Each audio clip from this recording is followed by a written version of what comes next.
रसाना छंदसा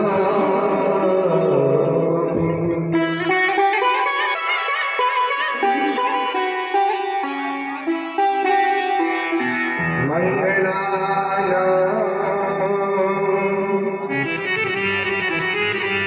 चकरता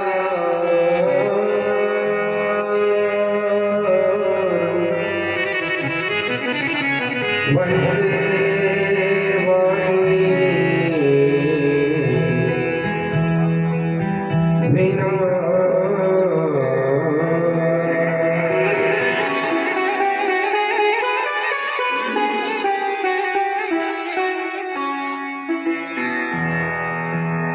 भवानी शंकरं वंदे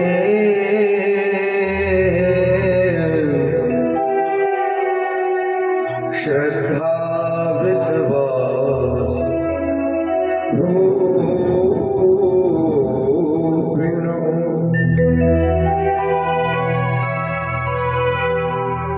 याभ्यां विना पश्यन्ति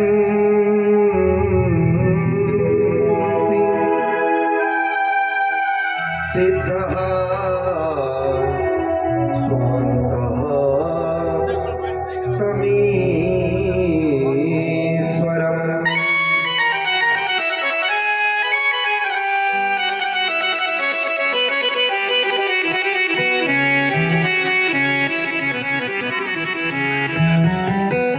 जिनकी सेवा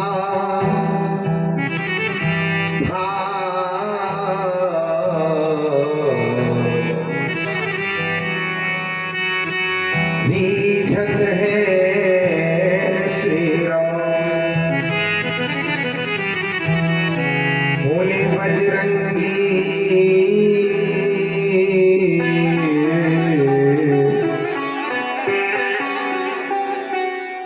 वीर को बारंबार प्रणाम।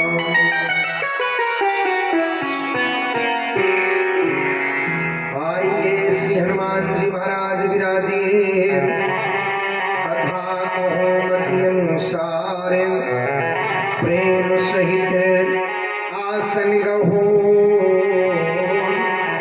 पधारो पवन कुमार।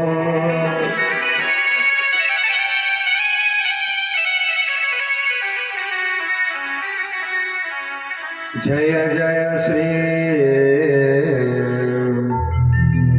राधा रमण जय जय नवल किशोर जय गोपी चित चोर प्रभु जय जय माखन जय जय माखन चोर।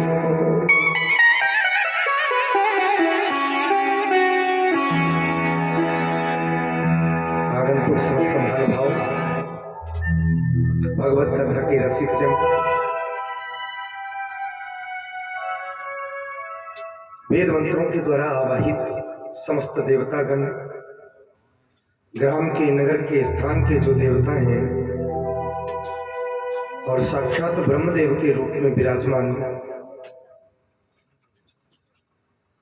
हमारे इस स्थान के देवता उनको मैं इस व्यासपीठ से बारंबार वंदन और प्रणाम करता हूं। और दृश्य के रूप में जितनी भी दैवीय शक्तियां हैं वेद मंत्रों के द्वारा जिनका आवाहन किया गया है उन दृश्य शक्तियों को भी मैं व्यासपीठ से प्रणाम करता हूं। साक्षात रूप में विराजमान हमारे समस्त सहयोगी भैया लोग जो 7 दिवसीय इस कथा को सुमधुर बनाने के लिए संगीत वाद्य यंत्र के द्वारा इस कथा को 7 दिन रोचक बनाएंगे। ऐसे भैयाओं को भी इस व्यासपीठ से वंदन अभिनंदन, और समस्त जो हमारी जनार्दन स्वरूप जनता है, श्रोता है और पंडाल की शोभा है, ऐसे समस्त सिया राम में सब जग जानी, करऊं प्रणाम जोरी जुग पानी, ऐसे समस्त श्रोता गणों को जिनके हृदय में नारायण विराजमान है, ऐसे नारायण को भी मैं हर प्राणी के अंदर देखते हुए प्रणाम करता हूं, चाहे वो मातृ शक्ति हो और चाहे वो हमारे भक्त लोग हों जो कथा के रसिया हैं। आइए बड़े भाव से, क्योंकि समय जो है अधिक हो रहा है, इसलिए ज्यादा इधर उधर की बात न कहते हुए कथा के थोड़े सूक्ष्म रूप से कहने के लिए, बताने के लिए और श्री गणेश करने के लिए बड़े भाव से हम लोग उत्सुक हैं। तो वहीं से हम लोग ज्ञान गंगा की जो प्राकट्यता है उस प्राकट्यता की ओर बढ़ें। आइए 2 बार अपने मुख को, मन और वाणी को पवित्र करते हुए बड़े भाव से भगवान श्री सीताराम राधे श्याम की चरण शरण ग्रहण करते हुए भगवान के गुणानुवाद सुनने के लिए अग्रसर हैं। आइए 2 बार वंदन करते हैं।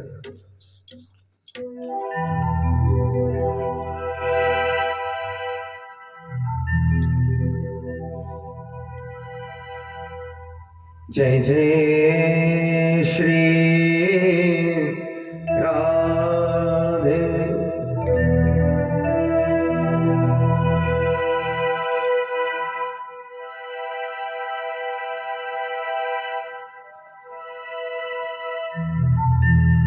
बोले वृंदावन बिहारी लाल की।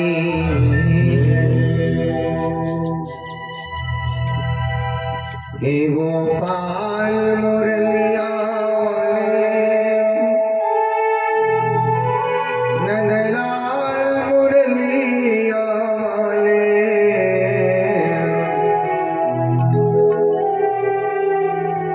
हे गोपाल मुरलिया वाले। बड़े भाव से इस वृंदावन बिहारी की झांकी को अपने हृदय में बसाते हुए हम लोग इस भजन को गुनगुनाएंगे। बड़ा सुंदर मीठा भाव है। नंदलाल श्री राधा जीवन नीलमणि गोपाल मुरलिया वाले।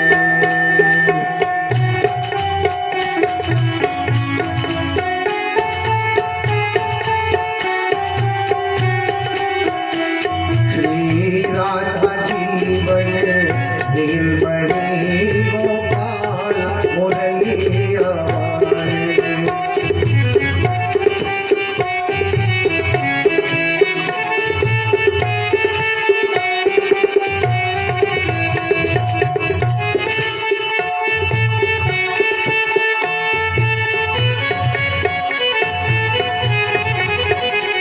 गोपाल मुरलिया नंदलाल मुरलिया वाले, गोपाल मुरलिया वाले,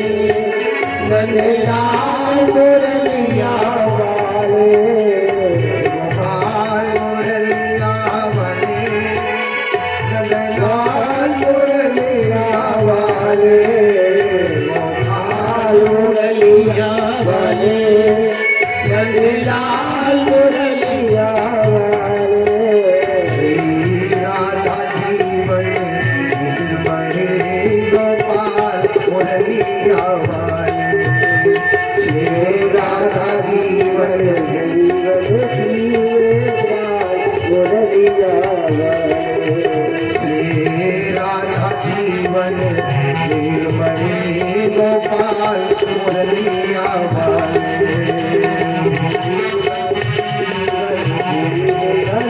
गोपाल मुरलिया वाले। जीवन बड़ी गोपाल मुरलिया माल।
भगवत्सल भगवान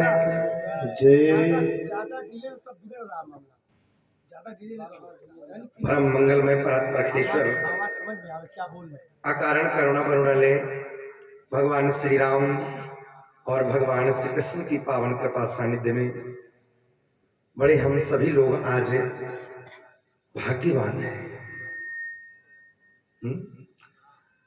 भाग्यवान कौन? महाराज की कथा जिस समय प्रारंभ होती है, भगवान ने गोपियों को संबोधन दिया, स्वागतम ते महाभाग।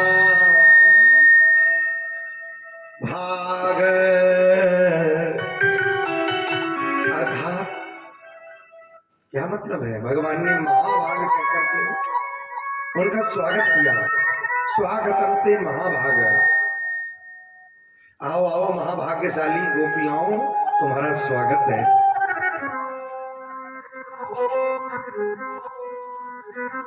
भगवान की ओर जो अग्रसर होता है, जो चलता है, मानो भागवत की कथा ये कहना चाहती है कि भगवान उसका स्वागत करते हैं। ऐसे हम सभी उस भगवान की ओर चलने के लिए, गुणानुवाद सुनने के लिए अग्रसर हैं, इसलिए हम सभी लोग बड़े महाभाग्यवान हैं। भागवत की कथा व्यक्ति को क्यों सुननी चाहिए?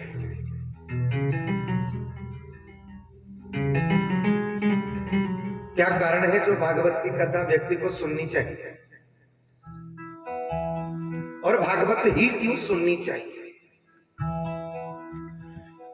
17 पुराणों में अन्य ग्रंथों की तुलना में भागवत ही क्यों सर्वश्रेष्ठ माना गया है? आखिर भागवत की ही कथाएं क्यों ज्यादा होती हैं, अन्य पुराणों की क्यों नहीं? क्या कारण है? पुराण तो हमारे यहाँ 17 है, 18 है, फिर जगह जगह हर जगह देखो कहीं न कहीं अन्य पुराण होते हैं, लेकिन भागवत की तुलना में उनका परसेंटेज बहुत गिरा हुआ है, कम है। तो एक प्रश्न ये उठता है भैया कि आखिर इतनी भागवत की ही कथा क्यों होती है? लोग भागवत की ही कथा क्यों सुनना ज्यादा पसंद करते हैं? क्या कारण है?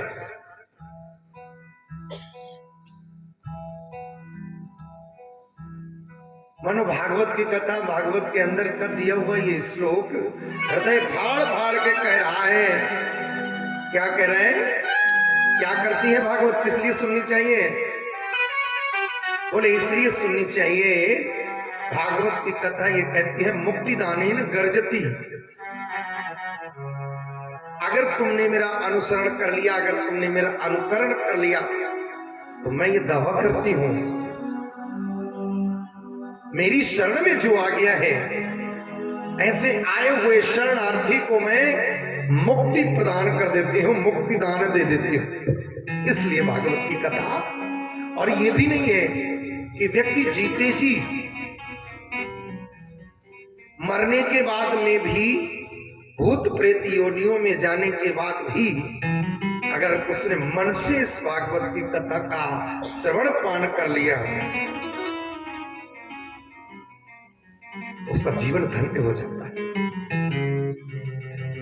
भागवत उसको तहार देती है।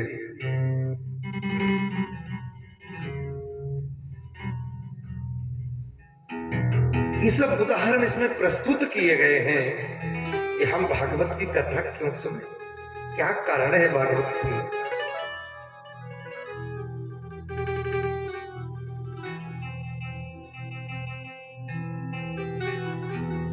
सुखदेव जी जिस समय इस भागवत की कथा को सुनाने के लिए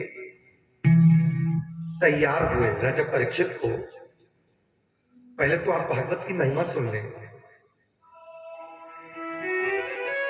जिस समय भागवत की कथा सुनने के लिए तैयार हुए, सुनाने के लिए तैयार हुए राजा परीक्षित को, अभी कथा शुरू नहीं हुई और उसी समय देवताओं ने ये जाना कि पृथ्वी पर सुखदेव जी परीक्षित को कथा सुनाने के लिए जा रहे हैं, वो भी भागवत की। तो स्वर्ग की जो बहुमूल्य कीमती वस्तु है क्या है भैया, कोई बताएगा? सबसे महंगी वस्तु स्वर्ग की कौन सी है? समुद्र मंथन में निकली थी 14वें रत्न के रूप में। क्या निकला था भाई? समुद्र मंथन क्यों किया गया था? उसका करने का क्या पुरुषार्थ था भैया? अमृत को निकालने के लिए किया गया था। स्वर्ग की बहुत कीमती वस्तु है अमृत, और उस अमृत को देवता लोग सहज में देने वाले नहीं है। लेकिन जब उन्होंने ये जाना कि पृथ्वी पर भागवत की कथा होने के लिए जा रही है, तो अमृत का कलश लेकर के आ गए सुखदेव जी के पास में, और सुखदेव जी से आकर के कहा, महाराज आपसे मेरा निवेदन है, ये जो हम अमृत का कलश लाए हैं ये आपको प्रदान कर रहे हैं। राजा परीक्षित जो कि मृत्यु की पीड़ा से भयभीत हैं, तो आप ये अमृत का कलश जिसमें अमृत है, इस अमृत को राजा परीक्षित को पिला दीजिए।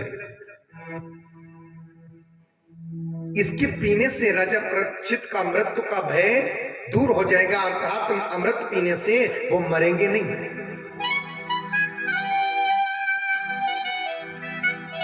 अच्छा आप क्या चाहते हो?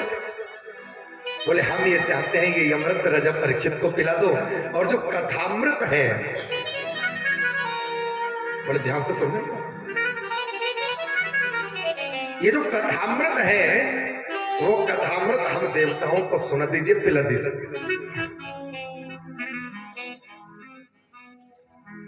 सुखदेव जी को बड़ा अटपटा लगा।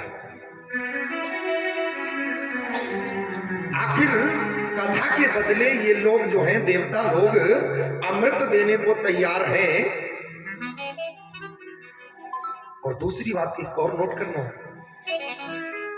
सोरे नर मुनि सबकी यह रीति, स्वार्थ लागी कर रही सब प्रीति। आज के इस अनुभवी दौर में अगर कोई व्यक्ति, नोट करना इस बात, तुम्हारे हित की ज्यादा बात करने लग जाए तो समझ लेना मामला कहीं ना कहीं गड़बड़ है। अपना हित बाद में बताए, तुम्हारा हित पहले बताए, समझ लेना मामला गड़बड़ है। देवता लोग राजा परीक्षित के लिए अमृत कलश लेकर के आए, पहले राजा परीक्षित का हित बताया, महाराज ये मरेंगे नहीं। बाद में अपना हित बता रहे हैं, ये कथामृत हमको पिला दीजिए महाराज। सुखदेव जी को बड़ा अटपटा लगा, मन में विचार किया, ये देवता लोग सहज में कोई चीज देने वाले नहीं, लेकिन आज ये दे रहे हैं तो कोई ना कोई कारण जरूर है। सुखदेव जी ने कहा ठीक है, तुम कहते हो कथा हमें सुना दो, अमृत परीक्षित को पिला दो, तो पहले हम जिनके लिए कथा सुनाने के लिए जा रहे हैं, जिनको सुनाने जा रहे हैं, पहले हम उनकी मनसा को जान ले कि वो अमृत पीने को तैयार भी है या नहीं, तब तो हम तुम्हारी वस्तु ले। राजा परीक्षित को बुलाया, राजा परीक्षित से पूछा, महाराज ये देवता लोग आए हैं, अमृत का कलश लेकर के आए हैं और ये कह रहे हैं कि अमृत राजा परीक्षित को पिला दो और कथामृत हमको पिला दो, तो अब तुम बताओ इनका प्रस्ताव तुम्हें स्वीकार है? राजा परीक्षित ने सुखदेव भगवान के हाथ जोड़े, महाराज एक बात बताइए, कथा से क्या होगा और अमृत से क्या होगा? कथा क्या करेगी जीवन में और अमृत क्या करेगा? पहले तो इन दोनों में भेद बताइए, क्या होगा? सुखदेव जी ने कहा कि राजन, अगर तुम अमृत पी लोगे तो देवता लोग लेकर के आए हैं, अगर तुम उस अमृत का पान कर लोगे तो दीर्घ जीवी हो जाओगे, लंबा जीवन पा जाओगे, मरोगे नहीं, दीर्घ जीवी हो जाओगे। अच्छा महाराज, बहुत लंबा जीवन बोले, बिल्कुल। तो महाराज कथा से क्या होगा? सुखदेव जी ने कहा कि कथामृत पान करने से तुम दीर्घ जीवी तो नहीं हो पाओगे, लेकिन दिव्य जीवी जरूर हो जाओगे। जितना जीवन शेष है वो तुम्हारा दिव्य हो जाएगा। आप बताओ क्या मैं उत्तर दूं देवताओं को?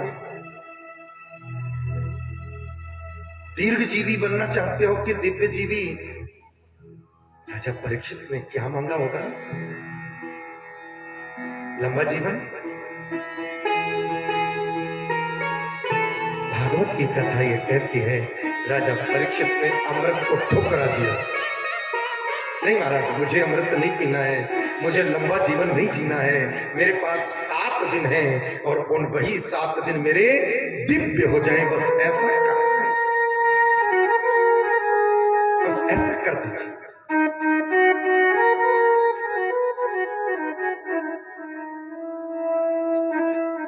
हम लोग होते तो शायद यही मांगते, महाराज लाखों वर्ष की उम्र कर दीजिए। शरीर में जब तक कष्ट नहीं होता है तब तक हम लोग भी यही विचार करते हैं कि लंबा जीवन मिल जाए, बस विषय भोगों में लगे रहे और लंबा जीवन मिल जाए। राजा परीक्षित ने साफ मना कर दिया, नहीं महाराज, मुझे लंबा जीवन नहीं चाहिए, मुझे तो मेरे जो 7 दिन हैं वही 7 दिन दिव्यता को प्रदत्त हो जाए, बस प्रदान हो जाए, वही दिव्य हो जाए। और उसी समय सुखदेव जी ने मालूम क्या किया? उसी समय सुखदेव जी ने देवताओं से कहा, उठाओ ये कलश, उठाइए कलश, उठाओ यहां से और तुरंत भाग जाओ। देवताओं को बड़ा क्रोध आया, बड़ा बुरा लगा। पृथ्वी पर मृत्युलोक में कथा हो रही है और वहां पर कथा कोई सुनने वाला नहीं, और हम लोग कथा के बदले अमृत देने को भी तैयार हो, फिर भी भगा दिए। अच्छा, अब यहां पर एक बात और पैदा होती है भैया, क्या कथा में भी भेद होता है? तुमको सुनाएंगे, तुमको नहीं सुनाएंगे? क्यों भाई? कथा में तो भेद है। प्याऊ पर बैठा हुआ व्यक्ति पानी पीने के लिए चाहे किसी भी उच्च कुल का हो, निम्न जाति का हो, कैसा भी आए, प्याऊ पर सबको पानी पीने का अधिकार है? सुखदेव जी भी कहते हैं कथा में कोई भेद नहीं है, जो आए सो कथा को सुने। तो फिर देवताओं को क्यों भगा दिया भाई? वो भी तो सुनने के अधिकारी थे। बोले देवताओं को इसलिए भगा दिए, देवता कथा सुनने के लिए दिन थोड़ी आए थे। देवता तो क्या करने आए थे?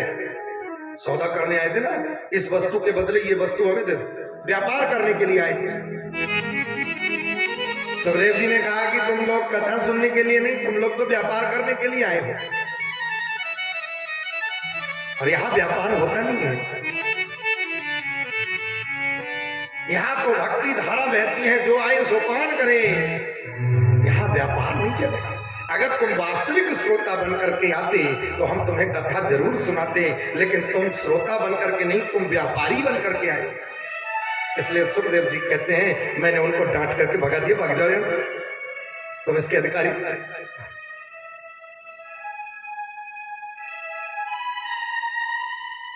देवता गए, कहा ब्रह्मा जी से जाकर के शिकायत करी, और ब्रह्मा जी से कहा कि महाराज देखो देखो पृथ्वी पर कथा हो रही है और हम लोग कथा सुनने के लिए गए और भगा दिए गए, और वहां कोई श्रोता नहीं, सुनने वाला नहीं।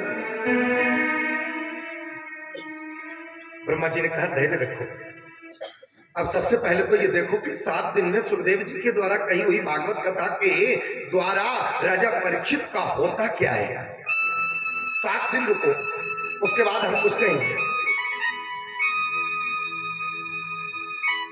तो 7वें दिन सुखदेव जी के द्वारा राजा परीक्षित को कथा सुनने के बाद विमान पर बैठ करके जाते हुए बैकुंठ की ओर देखा तो ब्रह्मा बाबा की चारों खोपड़ी चकरा गई। भागवत का ये फल, चलो अच्छा नाप तौल करके देखते हैं।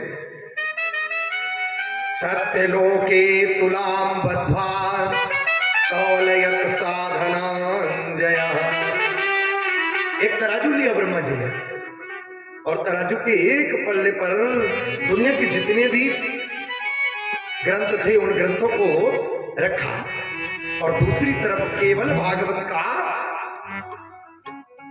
पदार्पण कराया। और जैसे ही तराजू उठा करके देखा तो उन सब दुनिया के जितने भी ग्रंथों की तुलना में भागवत वाला जो पल्ला था वो सब पे भारी पड़ा, सब पे भारी पड़ा। बोलिए भागवत भगवान की। और उसी समय एक घोषणा कर दी गई। क्या घोषणा हुई? मैं निरे भागवत शास्त्रम। ये भागवत कोई पुस्तक नहीं। फिर तो एक बात कह देनी चाहिए कि जाकी रही भावना जैसी। आप केवल पुस्तक के रूप में इसको निहारते हैं तो ये पुस्तक है, कहते हैं ना हम लोग, मानो तो देवी नहीं तो पत्थर है। कभी कभी पत्थर से भी भगवान आ जाते हैं भाव के कारण, भाव के कारण। कभी कभी लोग पत्थर में भगवान देखते हैं, और कभी कभी भगवान में भी हम लोग पत्थर को ही देखते हैं। कभी कभी लोग कैलेंडर में भगवान को देखते हैं, और कभी कभी भगवान में भी कैलेंडर का दर्शन करते हैं। कुछ लोग जो हैं, अरे वाह भाई वाह, शंकर जी का कैलेंडर देख लिया, और लोग कहते हैं बड़ा अच्छा कैलेंडर है।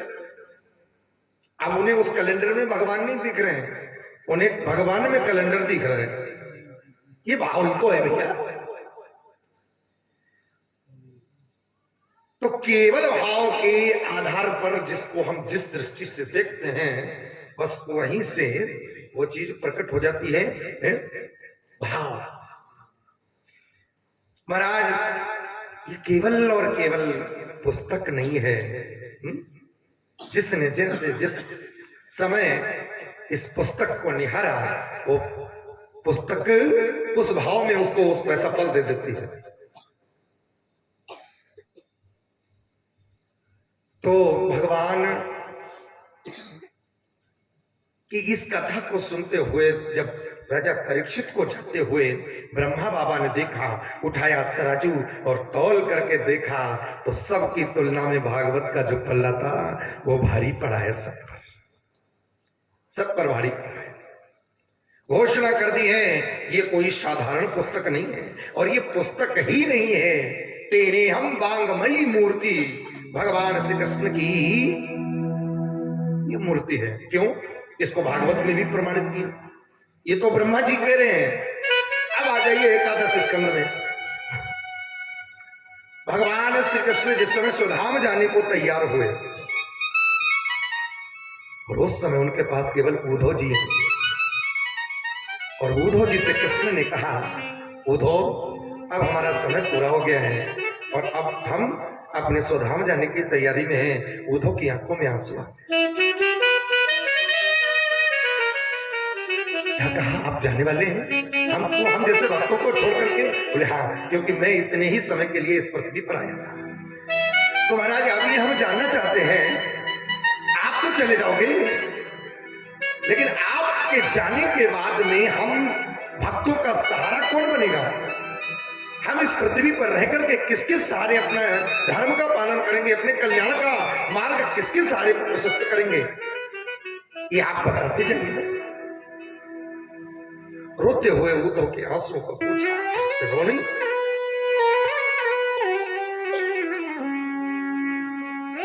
मेरे जाने के बाद में तुम सब अपने भक्तों के लिए अवलंब के रूप में, सहारे के रूप में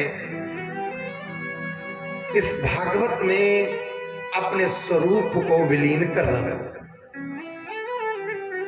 मेरे जाने के बाद मेरे भक्तों का आश्रय ये श्रीमद् भागवत होगी। और उसी समय भागवत की कथा ये कहती है कि उसी समय भगवान श्री कृष्ण ने अपना एक रूप जो है इस भागवत में समावेश कर दिया है, समावेश कर दिया। इधर ब्रह्मा जी भी कह रहे हैं, क्या कह रहे हैं? ये भागवत केवल पुस्तक नहीं है, तेने हम भागवत मूर्ति। और भगवान श्री कृष्ण उद्धव को भी कह रहे हैं कि मैं इस भागवत में अपने स्वरूप को विलीन कर रहा हूं। मेरे जाने के बाद मेरे भक्तों का मार्गदर्शक, मेरे भक्तों का अवलंब, मेरे भक्तों का सहारा, मेरे भक्तों के लिए धर्म का साधन ये भागवत होगा।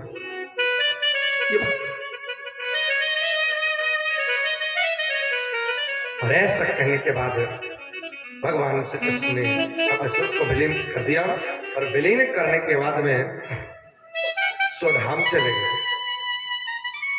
ब्रह्मा जी ने भी उठा करके देखा तो तौलयत साधनान, सब जितने भी पुरुषार्थ के साधन थे उन सब साधनों की तुलना में भागवत वाला पढ़ना भारी पड़ा।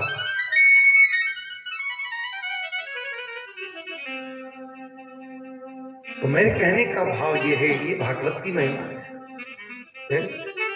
और भागवत में एक श्लोक आया है, उसकी अर्दाली है, मुक्तिदानीन गर्जति। अगर तुम मेरा अनुसरण करोगे, भगवान के गुणानुवाद सुनोगे, तो मैं तुम्हें मुक्ति प्रदान करूंगा। तो ये कौन सा ग्रंथ है? बोले मुक्ति प्रदायक ग्रंथ है। जीते जी आप सुन लेंगे। मरने के बाद मुक्ति, ऐसा हम लोग सोचते हैं। मरने के बाद मुक्ति नहीं। जिसने जीते जी अपने आप को मुक्त नहीं कर पाया, फिर मरने के बाद क्या मुक्ति? भागवत की कथा को सुन करके व्यक्ति को यह चाहिए कि जीते जी अपने को मुक्त करे। लेकिन हम लोग ठीक, बंधन में कोई बंधन नहीं है आपके आगे। जैसे एक आदमी के पास में 100 गधे थे। अब देख रहा मुक्ति की और बंधन की बात। एक आदमी के पास में 100 गधे थे। एक दिन, और उसके पास उन 100 गधों की रस्सी थी। एक दिन उस आदमी के 100 गधे जब चल करके आए संध्या के समय, तो 99 गधों को उसने बांध दिया। 99 गधे बांध दिए और बांधने के बाद में एक गधे की रस्सी खो गई। अब बेचारा कान पकड़ के उस गधे पे बैठा है, कहीं रात में भाग न जाए। बैठा बैठा बैठा बैठा बैठा सोचे। उसी समय एक सत्संगी पुरुष महात्मा जी उधर से निकले और महात्मा जी ने देखा ये क्यों बैठा है गधे के कान पकड़ करके। तो उससे पूछ दिया, बोले भैया क्या बात है, इस गधे के कान क्यों पकड़ के बैठे हो? बोले महाराज हमारे पास 100 गधे हैं, जिसमें 99 के रस्सी मिल गई, एक गधे की रस्सी खो गई, इसलिए हम इसको पकड़ के बैठे हैं। अगर हम इसको पकड़ के नहीं बैठेंगे तो रात में ये भाग जाएगा। तो महात्मा जी ने कहा, हम तुम्हें एक युक्ति बताएं इसे बांधने के लिए। बोले हाँ बताओ। बोले ऐसा करो, इस गधे के ऐसे करके ऐसे लगाओ फंदा, झूठाई, और ऐसे करके ले जाते हुए जैसे साच माच में बांधते हो गधे को, वैसे ही बांधो बिना ही रस्सी के। उसने महात्मा की बात मान ली, तो गधे को ऐसे करके फंदा लगाया। फंदा लगाने के बाद खूंटे में ले जा करके झूठे ही सरक बूंदी मार दी। अब इसमें विचित्रता क्या हुई पता है? अब इसमें विचित्रता ये हुई कि जिनको रस्सी से बांधा था वो गधे हिले डुले, और लेकिन जिसको बिना रस्सी के झूठे ही मूठ बांधा था वो रात भर नहीं हिला, एकदम बिल्कुल स्थिर खड़ा रहा झूठे बंधन से। अब सवेरा हुआ, तो जब सवेरा हुआ तो सवेरे होने के बाद में उस व्यक्ति ने अपने 99 गधों को छोड़ा। तो जैसे ही छोड़ा तो वो तो सबके सब चल दिए। अब ये जो झूठ मूठ जिसको बांधा था, ये गधे को मारते मारते वो परेशान कि चल चल चल। अब गधा अपनी जगह से हिले ही नहीं,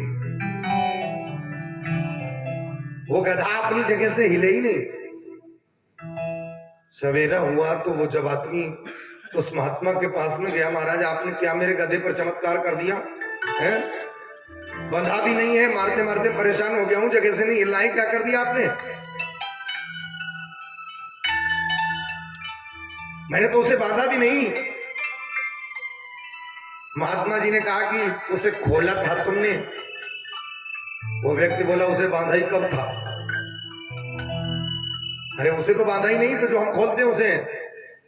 बोले नहीं पहले उसे खोलो। बोले बांधा ही नहीं था। बोले उसे तो ऐसे ही झूठ मूठ करके ऐसे करके। बोले हाँ, जैसे तुमने झूठ मूठ उसे बांधा था वैसे ही उसे झूठ मूठ पहले खोलो जाके, तब वो चलेगा।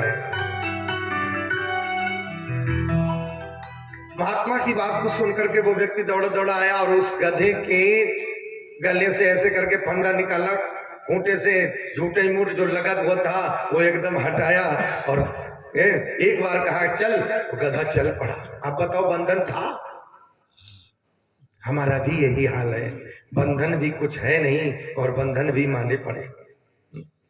इसी झूठे बंधन को दूर करने के लिए ही भागवत रूपी सत्संग की आवश्यकता है। यही भागवत कहना चाहती है कि तुम जितने जितने विषयों में रमे हो, जैसे जैसे उम्र बढ़ती जाए तो उम्र के साथ साथ आप थोड़ा, जैसे उम्र बढ़े वैसे ही अपने को भी थोड़ा प्रभु की ओर बढ़ाने का प्रयास करो। जगत से बंधन छोड़ करके जगदीश की ओर बढ़ते जाइए। बस यही भागवत कहना चाहते हैं, यही भागवत का लक्ष्य है। और यही 7 दिन भागवत सुनने से आपको मिलेगा। एक प्रश्न होता है, भागवत का लक्ष्य क्या है? सुनने का क्या लक्ष्य है? भागवत सुनने का लक्ष्य, प्रश्न किया गया कि इस मनुष्य शरीर का लक्षण क्या है, क्यों मिला है हमें ये सब? केवल खाने का मन है? बड़े भाग्य से मनुज तन मिला है। किसी ने कहा कि भैया अब तो उम्र 50 के पार हो चली है, लड़का बच्चों की शादी इत्यादि से भी निवृत्ति मिल गई, अब आप जगत से अपने मन को हटा करके जगदीश की शरण में आ जाइए। लेकिन वही सत्यनारायण की कथा वाली बात हम लोगों ने पकड़ ली कि शादी के समय कर देंगे, तब कर देंगे, तब करेंगे, तब करेंगे, तब करेंगे। ऐसा करते करते टलते टलते जीवन की अंतिम श्वास पर पहुंच गए। एक दिन यमराज प्राण के को खींचने लगे, तब आप समय मांगते हो और समय तब मिलता नहीं है। यमराज जी भी कहते हैं बड़े भाग्य से मनुज तन मिला है, गवाते गवाते जिंदगी बिता दी।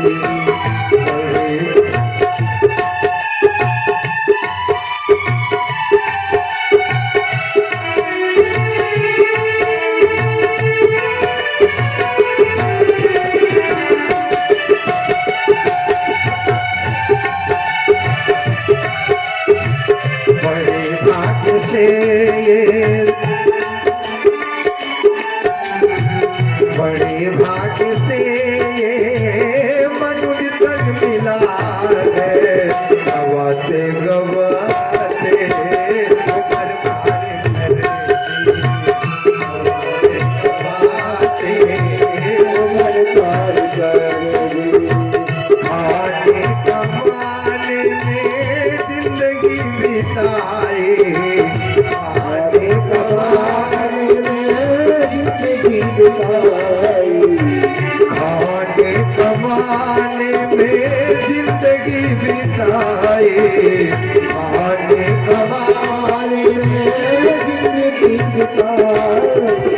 वही जिंदगी हमने बेकार कर दी, वही जिंदगी हमने बेकार कर दी।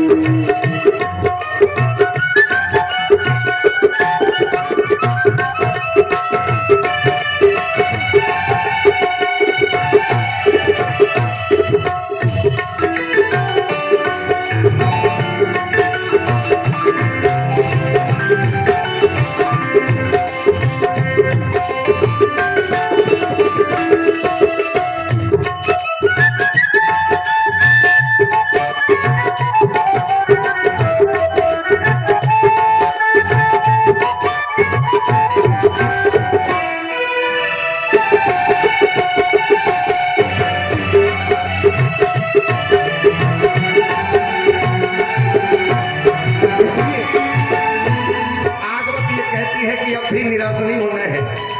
अब भी तुम्हारे पास जो उम्र बची है, अभी भी तुम्हारे काम आ सकती है। जय हो।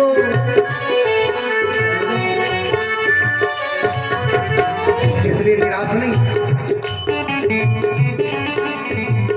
अभी चेत जावते जो भी बचा है, अभी चेत जा जो भी बचा है, अभी चेत जावते जो भी बचा है, अभी चेत जावते जो भी बचा है।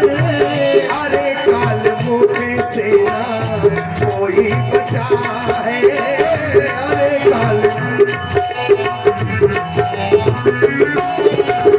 माया के चक्कर में, माया के चक्कर में, माया एक रूप नहीं है इस संसार में, केवल यही माया नहीं है, ये खेत भी माया है? माया के अनेक रूप हैं, एक ही रूप नहीं है। अलग अलग तरीके से लोग अलग अलग प्रकार से माया में लिप्त हैं।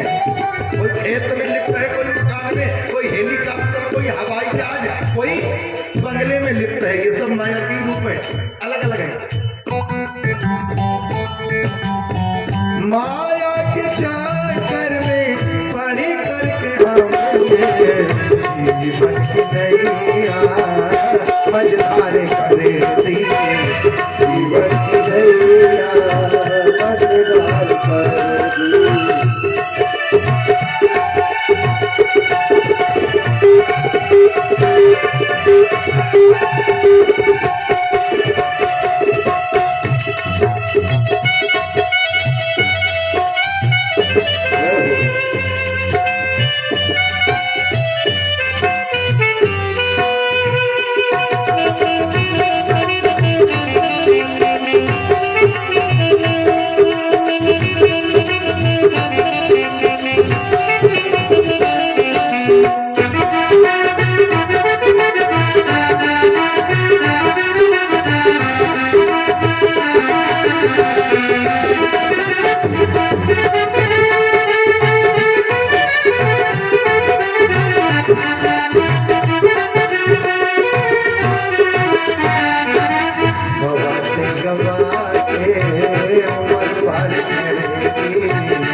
उबर पार जीवन भर गवाते गवाते गवाते गवाते जब इस जीवन के अंतिम चरण पर पहुंच गए, हमारा हाल भी ठीक वैसा ही हो गया। कैसा? जैसा आम जब बिल्कुल घुलघुला हो जाए, ठाकुर जी को चढ़ा बिल्कुल पिलपिला। तब हम ठाकुर जी, जब हम बिल्कुल पिलपिले हो गए, तब ठाकुर जी की शरण में आए हैं। लोग कभी कभी कह देते हैं कि भजन करने की उम्र जो है तो भाई, तो प्रहलाद जी ने कब किया था? कौन से बुढ़ापे में किया था भाई? लोग कह देते हैं कि भजन करने की उम्र है, बुढ़ापे किए, तो ध्रुव जी ने बुढ़ापे पे ही किया था। अच्छा ठीक है, हमने मान लिया, आप बुढ़ापे पे भजन करो, और भजन करने के लिए आप भागवत के पंडाल में कथा को सुनने के लिए आए। मैंने एक चौपाई गुनगुनाई। कौन सी चौपाई गुनगुनाई? प्रातः काले उठी के रघुनाथा,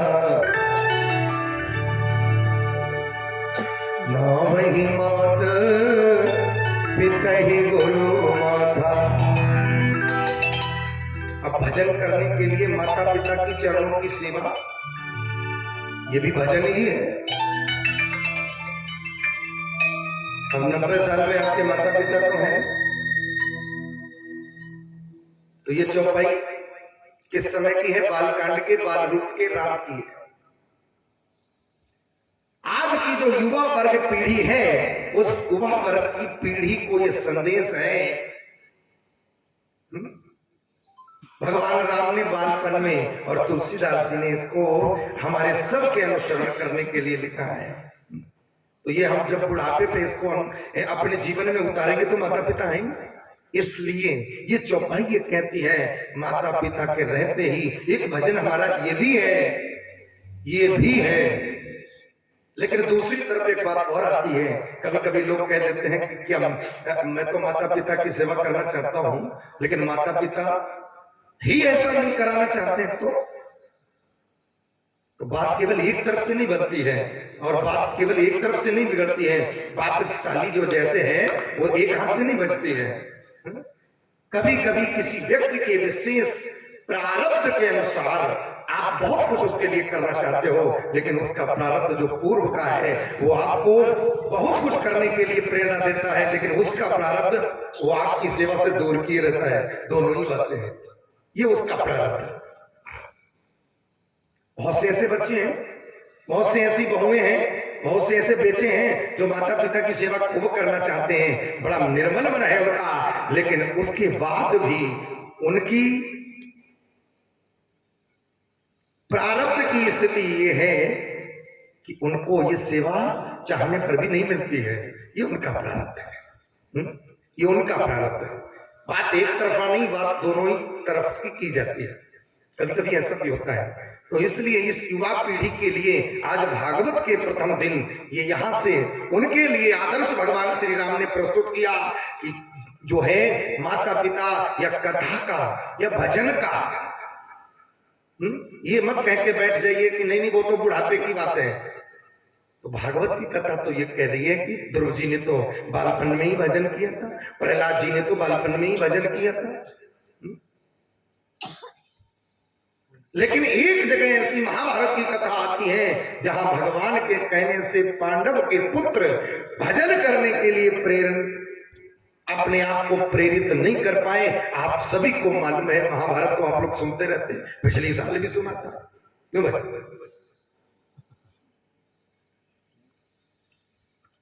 समझने वाली बात यह है कि महाभारत की कथा से भगवान ने स्वयं कहा उन पांडव के पुत्रों से, आओ आओ, ये पांडव लोग गंगा नहाने के लिए जा रहे हैं, आओ तुम भी चलो।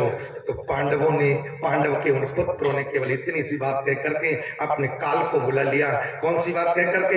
अरे अरे अभी हम तो अभी बच्चे हैं, अभी हमारी कोई भजन करने की उम्र है, और बस इतनी बात उनको काल के गल में ले गई। भजन करने की कोई उम्र नहीं है। ये हम सीखें किससे?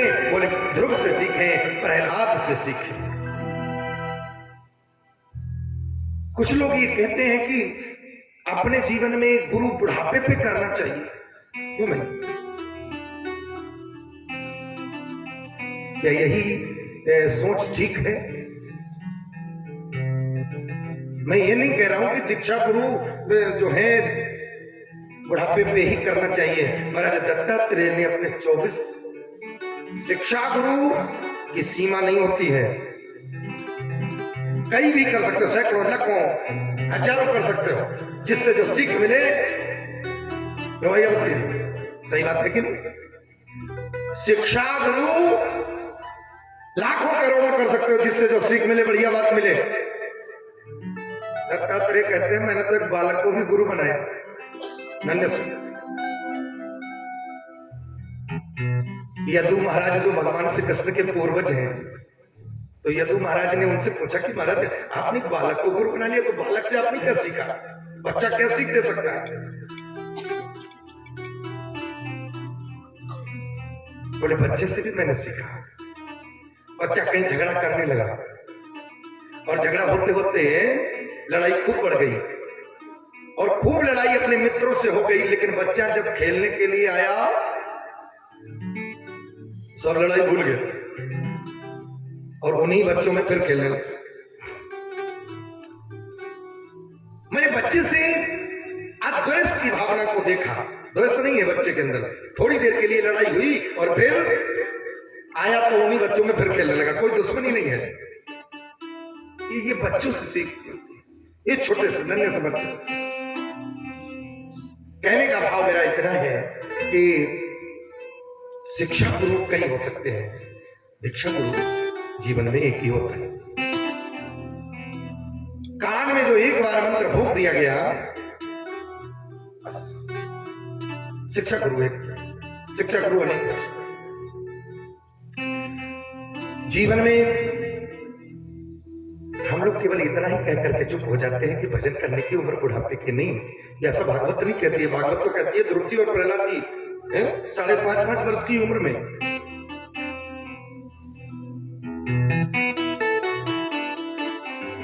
दूसरी बात एक और कहूंगा, जिन बच्चों को अपने बच्चों से सेवा करानी हो आगे चल करके भविष्य में, या जो माता पिता हैं उनको अपने भविष्य में अगर सेवा करानी है, तो उन्हें ये चाहिए कि वो व्यक्ति अपने माता पिता की सेवा अपने उन बच्चों के सामने करे।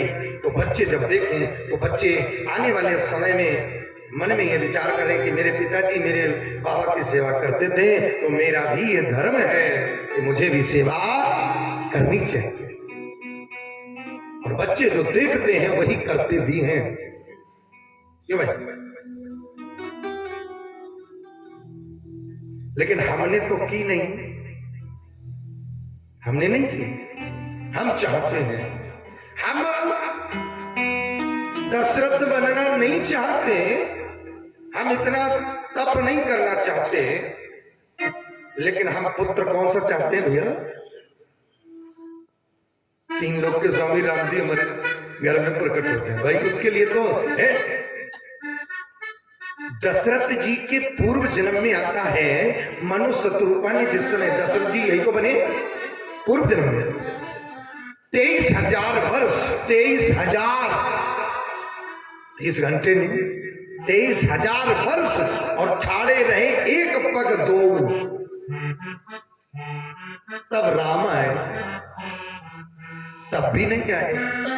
इधर भी चौथा बन आ गया तब राम आए हैं, और हम केवल कैसे भैया? आदर्शों पर चलना पड़ेगा। अपने पुत्र को राम अगर आपको चाहिए तो आपको पहले दशरथ बनना पड़ेगा, मनु शत्रुपा बनना पड़ेगा। बोले वृंदावन बिहारी लाल की।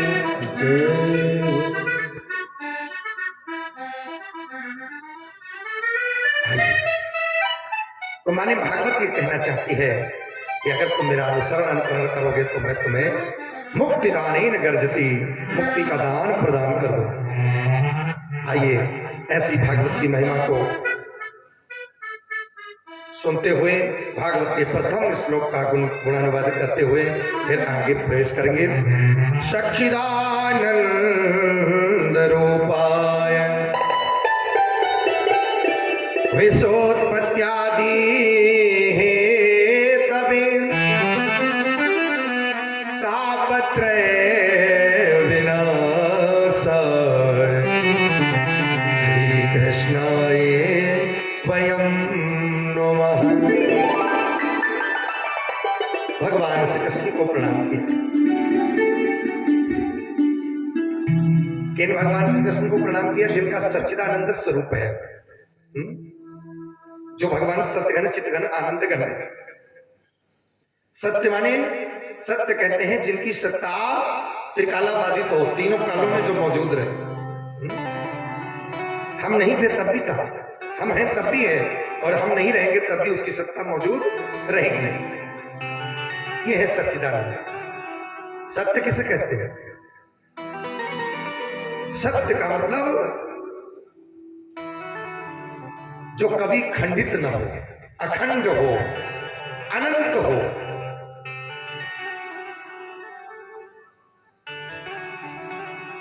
करता क्या है वो? सच्चिदानंद क्या करता है? बोले विश्वोत्पत्त्यादि हेतवे। वो परमात्मा ब्रह्मा बनकर के सृष्टि को उत्पन्न करता है, विष्णु बनकर के पालन करता है, और शंकर बनकर के संग्रहण भी करता है। तीनों काम है उसके। कृपा क्या है? कृपा है तापत्रय विनाशाय। तीनों प्रकार के तापों को वो दूर करता है। अर्थात देह में बीमारी हो जाए, अगर शरण में चले गए, शरण में जाने का मतलब ये नहीं है कि हम किसी मूर्ति की शरणार्थी हो गए। जिस दिन आपके मन में ये चलने लग जाए, शरीर व्याधि मंदिरम, ये शरीर का हाल ही यही होना है। महापुरुष लोग, रामकृष्ण परमहंस, काली के महान उपासक,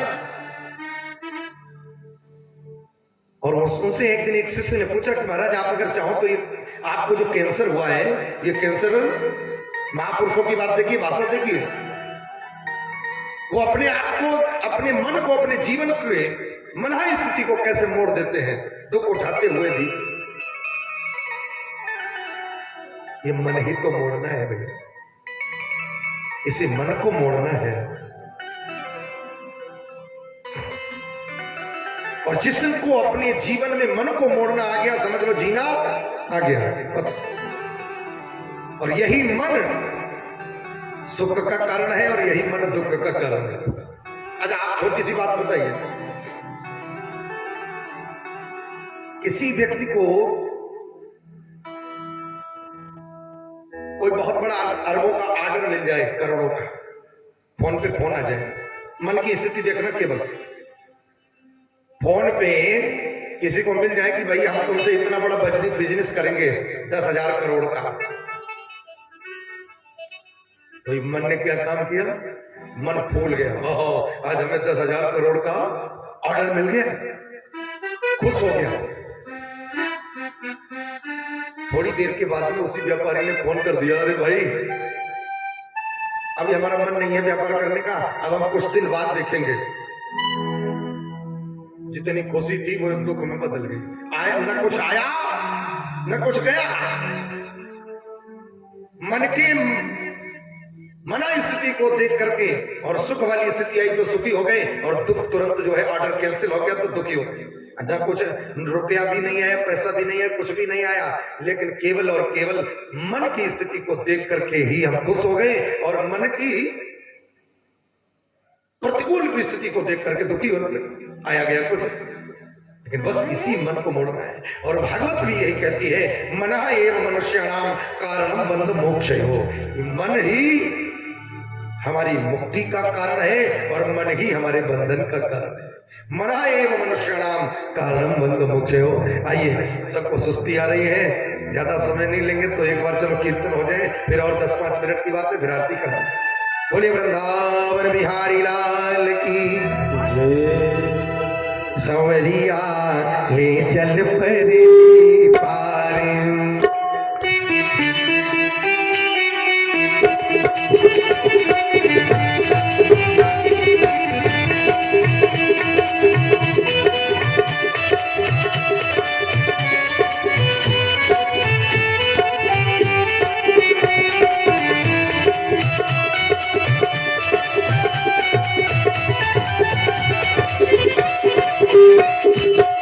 जहाँ विराजे राधा रानी,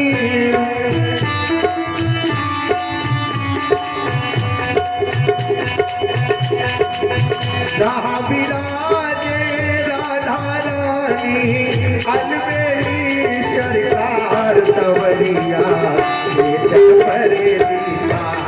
सवरिया ले चल परेली पार, सवरिया ले चल परेली पार।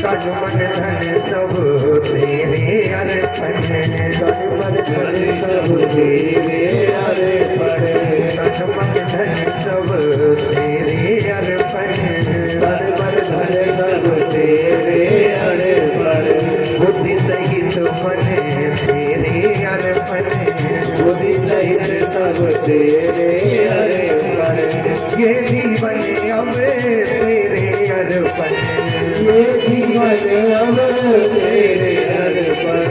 मैं तेरे चरणों की दासी, मैं तेरे चरणों की दासी, मैं तेरे चरणों की दासी, मैं तेरे चरणों की दासी। तू मेरा पालनहार सवरिया जल भरे सवरिया चल परेली पार, सवरिया चल परेली पार।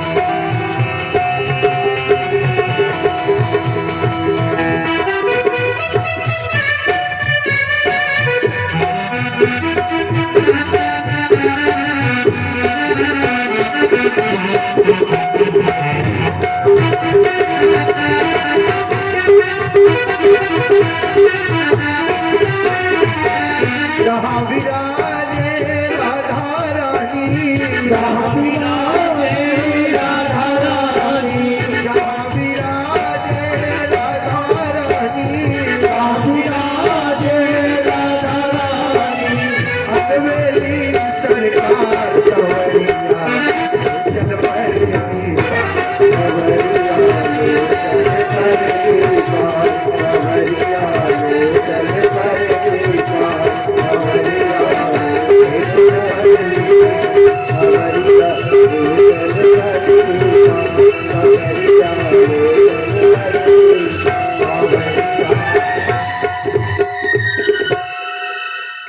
श्री कृष्णाय वयं नमः। तो परमात्मा करता क्या है?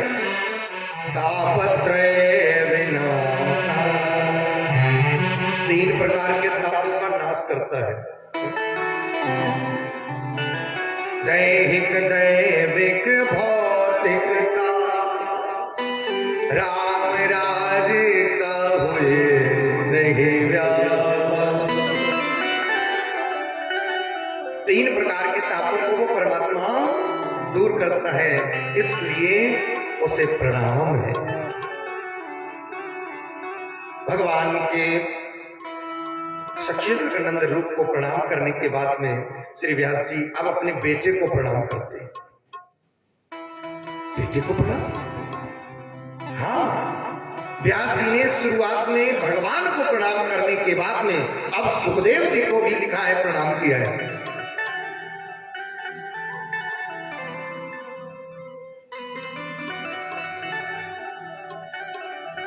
पूजा हमेशा व्यक्ति की नहीं होती, क्यों भाई?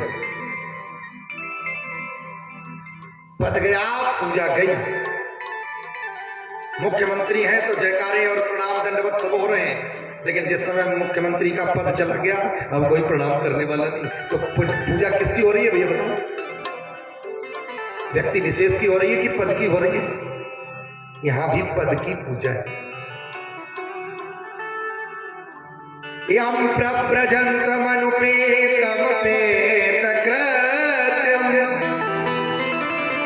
द्वैपायन। द्वैपायन माने व्यास। व्यास भगवान का नाम द्वैपायन है। द्वैपायन क्यों? द्वैपायन इसलिए क्योंकि द्वीप पर रहने वाले, द्वीप पर रहने वाले व्यास जी, इसलिए उनको द्वैपायन कहा गया है। ये द्वीप पर रह करते थे, इसलिए द्वैपायन नाम पड़ा है। द्वैपायनो विरह कातर आजुहाव पुत्रेति तन्मयतया सर्वोभिनेश तम सर्वभूत हृदय मुनिमानतोष। जिन अपने पुत्र को व्यास जी पैदा होते ही जंगल की ओर जाते हुए कई बार उनको वापस लाने का प्रयास किया, ऐसे परिव्राजक जिन्होंने जगत से अपने आप को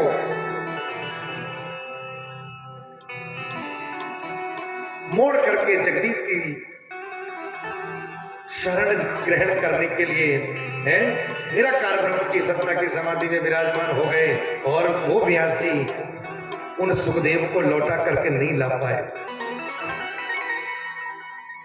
जिन्होंने जन्म लेते ही परिव्राजकाचार्य माने एकदम संसार से एकदम मोह ही त्याग दिया।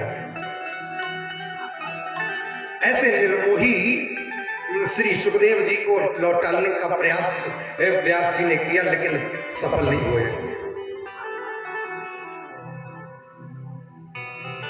तब श्री व्यास जी ने सुखदेव जी को प्रणाम किया।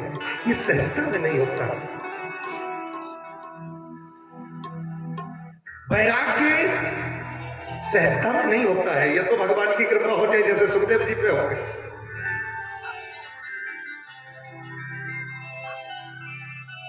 और या फिर भागवत में 4 शब्द दिए हैं। 4 शब्द कौन कौन से हैं?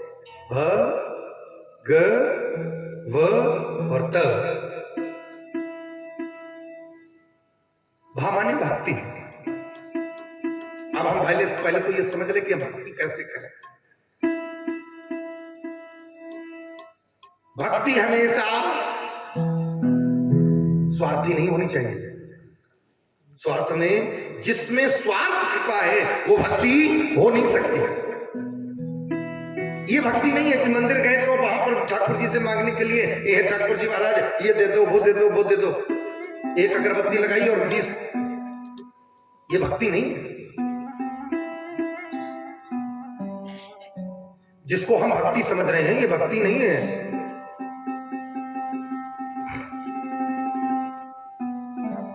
धर्म। लोग कभी कभी कह देते हैं कि मंदिर जाते हैं किस लिए? बोले कुछ मांगने के लिए। क्या यही भक्ति है?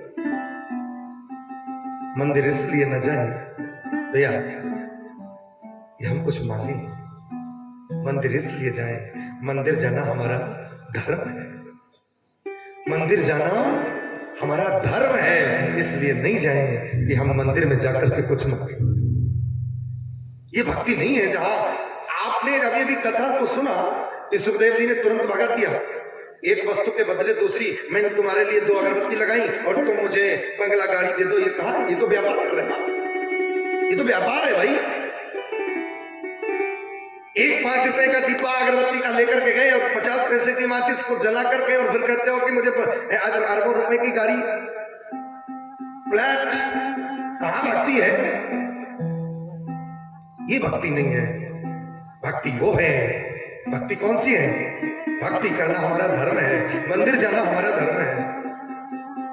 और जीवन में जब भक्ति का मतलब सीधा सीधा है समर्पण, सीधा। मैं आपको क्या दे सकता हूं? ये है भक्ति। और ठाकुर जी के आगे आप समझिए, इसी कथा में सारांश के रूप में आपको बताऊं, कभी ध्रुव ने कुछ नहीं मांगा। ये कथा कहती है ध्रुव जी से, कन्हैया ने कहा मांगो। ध्रुव जी ने कहा बस जीवन में एक ही वरदान दे दो कि कभी किसी से कुछ मांगे। प्रहलाद जी से कहा, नरसिंह जी ने प्रहलाद जी ने कहा कि बस एक ही वरदान दे दो कि आपको पाने के बाद जीवन में पाना ही कुछ नहीं है, बस आप मिल गए, बस और कुछ। और हमारी स्थिति क्या है?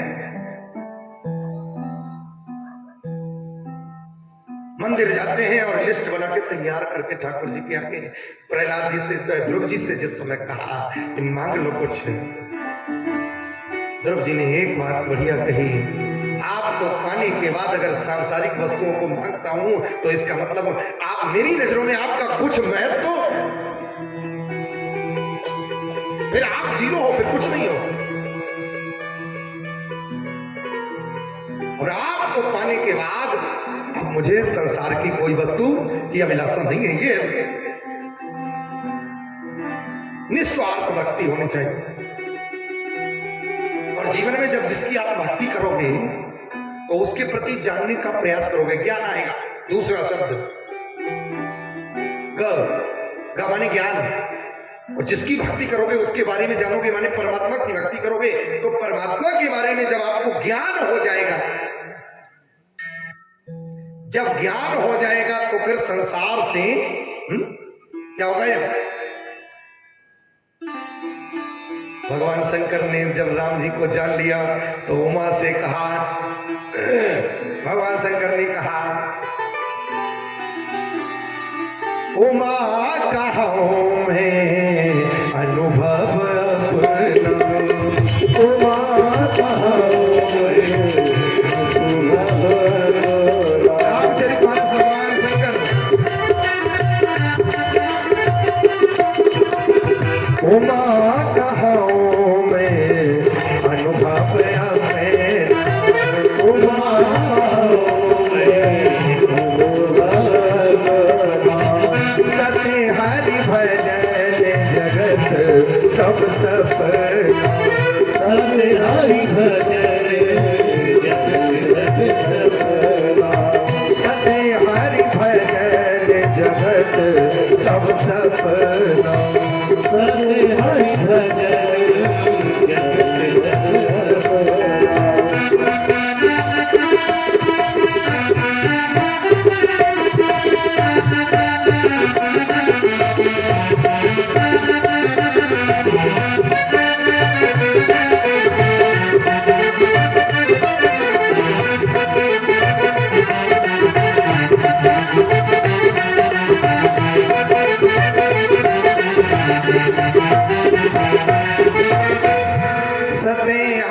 भजन जगत सफल।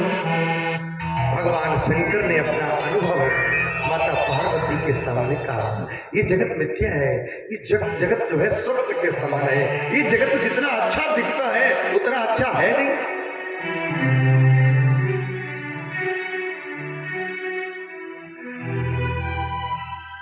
माया है।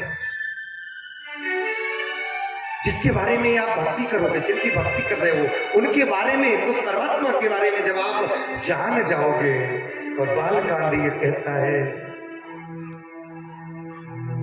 जिसके जानने से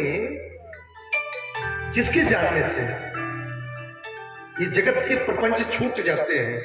अगर उसके बारे में तुमने जान लिया तो ये जगत अच्छा नहीं लगेगा। और कहा जाता है, ऋते वेद में कहा गया है, ऋते ज्ञानान्न मुक्ति। ज्ञान हो जाने के बाद जितने भी संसार के विषयों के बारे में आपकी आसक्ति है, जैसे ही ज्ञान हुआ, क्या ज्ञान हुआ? ज्ञान तो है, गाते भी खूब है जगत सब सपना, लेकिन छूट कुछ नहीं रहा है। इसका मतलब चुंबक होती है ना, चुंबक में अगर कोई लोहा जो है शुद्ध है तो दूर से ही चुंबक को खींच लेगा कि नहीं? चुंबक खींच लेती है दूर, अगर शुद्ध लोहा है। लेकिन उस पर अगर किसी प्रकार की कोई काई वगैरह लगी है या कपड़ा लगा है तो चुंबक जो है प्रयास तो करेगी, लेकिन पूर्णतः उसको खींच नहीं पाती है।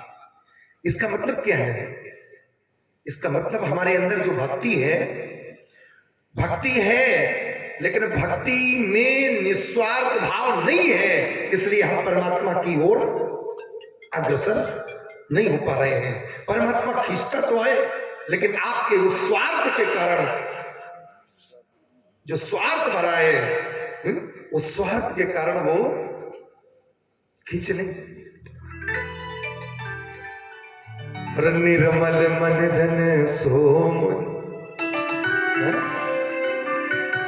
जिस दिन आपका विशुद्ध लोहा एकदम किसी काई से, निस्वार्थ रूपी काई जब छूट जाएगी ना, और जैसे ही निस्वार्थ रूपी, स्वार्थ रूपी काई जैसे ही छूटी, आपकी भक्ति जैसे ही निस्वार्थ हुई, सोई भगवत प्राप्ति हो जाती है।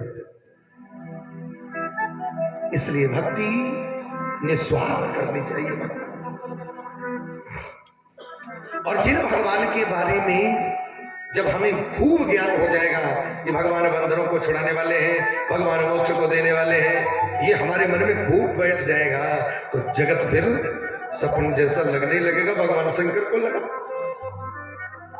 और जिनके अंदर भगवान के बारे में ज्ञान आया तो संसार से वैराग्य हो गया कि नहीं? तीसरा अक्षर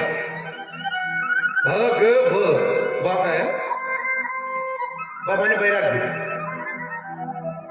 तीसरा अक्षर है वैराग्य का।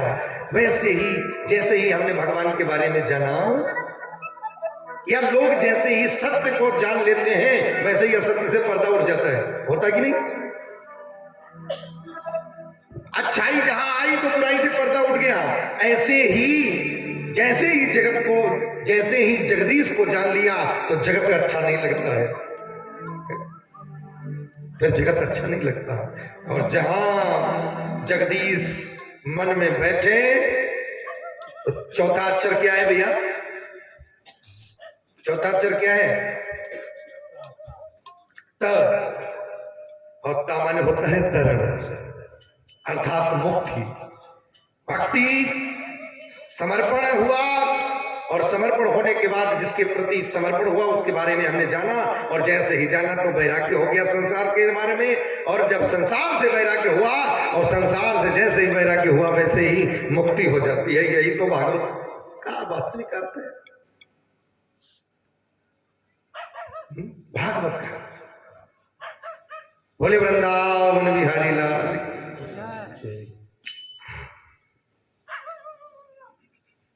भगवान व्यास ने सुखदेव जी को प्रणाम किया, और प्रणाम करने के बाद श्री व्यास जी कहते हैं कि जैसे आज ये कथा यहाँ शुरू होने के लिए जा रही है, वैसे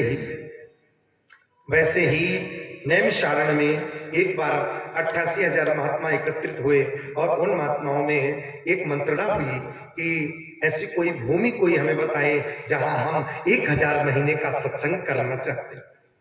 कितने महीने का? 1000 महीने का। 1000 महीने का सत्संग करने के लिए 88,000 महात्मा उत्सुक हैं, लेकिन कोई भूमि चयनित नहीं है। उनमें से कुछ महात्मा ऐसे थे जो विशेष थे, तो वो महात्मा 4-5 ब्रह्मा जी के पास में गए और ब्रह्मा जी से जाकर के पूछा, महाराज हम सत्संग करना चाहते हैं, हमारे लिए कोई पावन भूमि बताओ। ब्रह्मा जी ने कहा नहीं बता सकते हैं। तो कहा फिर कैसे पता चले? बोले चलो नारायण की शरण में चलते हैं।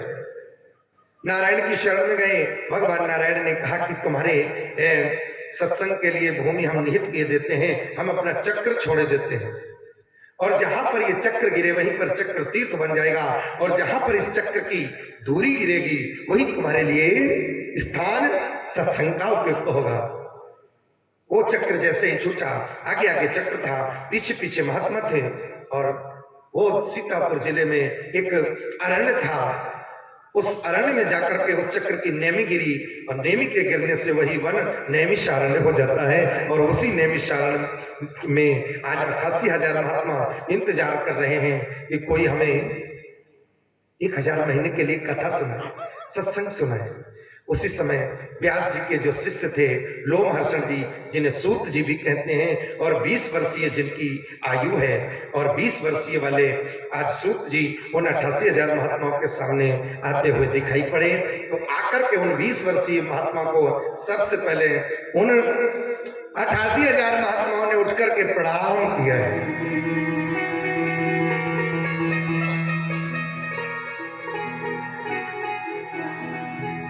ऊंचा सा बालू का आसन बनाया।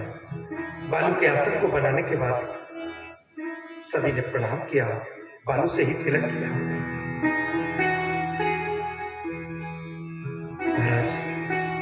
और अपने हृदय की बात प्रश्न के रूप में, जिज्ञासा के रूप में आज उन महात्मा के आगे रखे। अज्ञान ध्वांत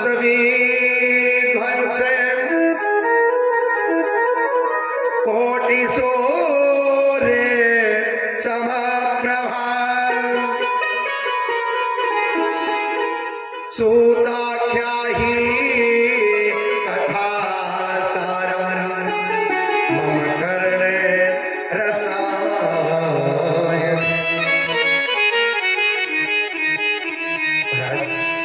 हमारा हृदय अज्ञान के अंधकार से व्याप्त है। आपसे निवेदन है, आपके पास करोड़ों सूर्य जैसा ज्ञान है, उस ज्ञान की एक किरण हमारे हृदय पर डाल दीजिए, जिससे हमारे हृदय में अंधेरा है तो प्रकाश हो जाए। सूत जी बड़े प्रसन्न हो गए, और सूत जी ने अपनी वाणी को स्फुटित किया, और सूत जी ने कहा ठीक है, अगर तुम लोगों की मुझ पर इतनी प्रीति है तो हम तुम्हें ऐसी ही एक कथा को सुनाने के लिए जाए।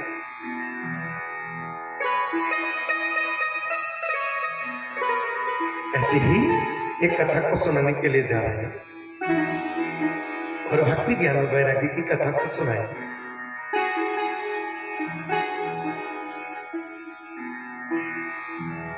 भक्ति मैया जो थी दुनिया भर में घूमी, और घूमने के बाद में जब वृंदावन में पधारी, अन्य प्रदेशों में जितने भी भारतवर्ष के प्रदेश हैं, उन प्रदेशों में भक्ति मैया कहती हैं कि मैं हर प्रदेश में गई, लेकिन जैसे ही कहीं कहीं प्रदेशों में मेरा बड़ा अपमान किया गया, और कहीं कहीं मेरी बड़ी पूजा की गई। लेकिन जैसे ही मैं वृंदावन में आई, तो वृंदावन में आने के बाद मैं तो नवयुवती बन गई है। तो भाई भक्ति जवान कैसे हो गई? भक्ति देखिए आप, वृंदावन की भक्ति देखिए। अगर वहां कोई रिक्शे वाला हट जाने को कहता है तो क्या कहता है? राधे राधे, माने भक्ति जवान है।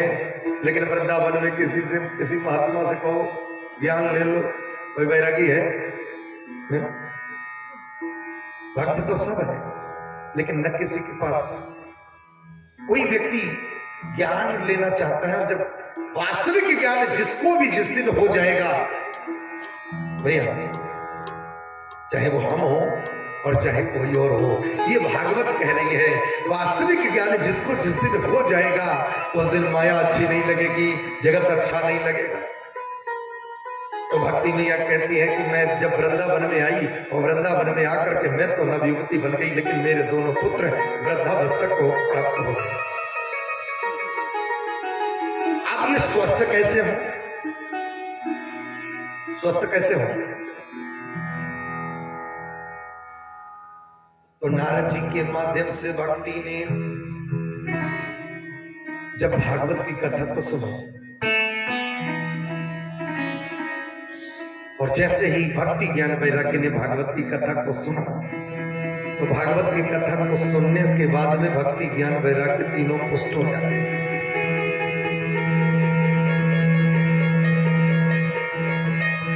तीनों के तीनों भागवत की कथा को सुनकर के एकदम नवयुवक बन गए। आप ऐसे मान लीजिए, आज कथा का पहला दिन है, कितने लोग बैठे हैं? इतने लोग बैठे हैं, लेकिन दिन प्रतिदिन जैसे ही लोग भागवत की कथा को सुनेंगे, आखिरी दिन क्या होगा? 7वां दिन जब होगा, तो आज के दिन जब भी जो भी 7वां दिन पड़ेगा, तो ये पंडाल लगभग मेरे ख्याल से पूरा खचाखच भरा होगा। तो भागवत क्या करती है? व्यक्ति के अंदर भक्ति का ह्रास होता है, ज्ञान का ह्रास होता है, वैराग्य का जो ह्रास होता है, वो भागवत की कथा को सुन करके जहां तक आवाज जाती है, चलो भैया भागवत हो रही है, चलो भागवत में भागवत को सुन, तो दूर दराज से लोग भी सुनने के लिए आते हैं। और उनके अंदर जो भक्ति का ह्रास होता है, ज्ञान का ह्रास होता है, वैराग्य का ह्रास होता है, वो भागवत की कथा को सुन करके लबालब भर जाता है। 7वें दिन पंडाल एकदम खचाखच हो जाएगा। 7वें दिन का वक्त था। उसी समय नारद जी के द्वारा सनकादियों ने जो कथा सुनाई, तो भागवत की कथा ये कहती है कि 7वें दिन भक्ति मैया वृंदावन से और हरिद्वार में पधार गई हैं। भक्ति सुतौ तौ करुणौ गृहीत्वा प्रेमैकरूपौ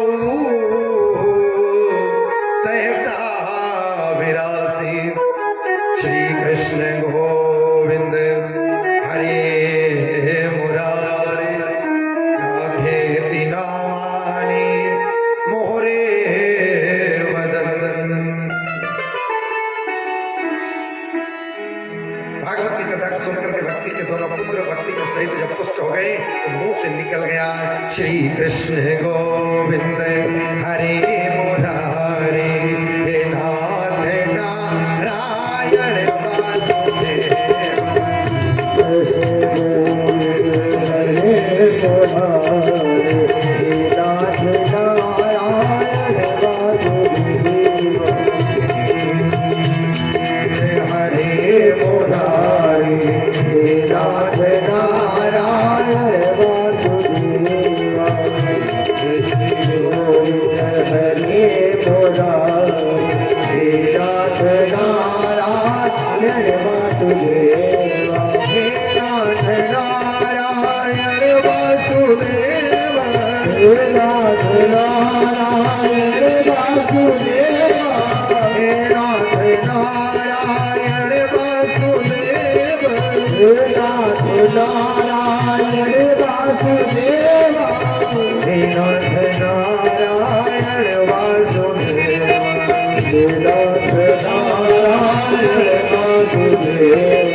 देख लिया कि भागवत की कथा को सुन करके भक्ति, ज्ञान, वैराग्य तीनों पुष्ट हो गए। जिनके अंदर भक्ति की कमी थी वो भक्ति से लबालब हो गए, जिनके अंदर ज्ञान की कमी थी वो ज्ञान से लबालब हो गए, और जिनके अंदर वैराग्य नहीं था उनको भागवत की कथा को सुन करके वैराग्य भी आ गया। हमने ये देख लिया और अब ये जानना चाहते भैया पूछा हम ये जानना चाहते हैं कि भागवत की कथा से कैसे कैसे पापों का शोधन होता है, कैसे कैसे भागवत की कथा से पापी तरते हैं, ये हमें सुनाइए।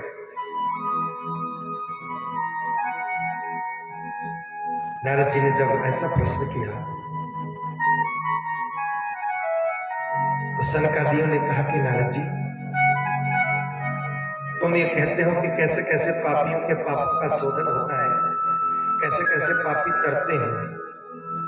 हम तो केवल इतनी बात कहते हैं कि जिसने अपने जीवन में पाप के अतिरिक्त कोई दूसरा काम ही न किया हो।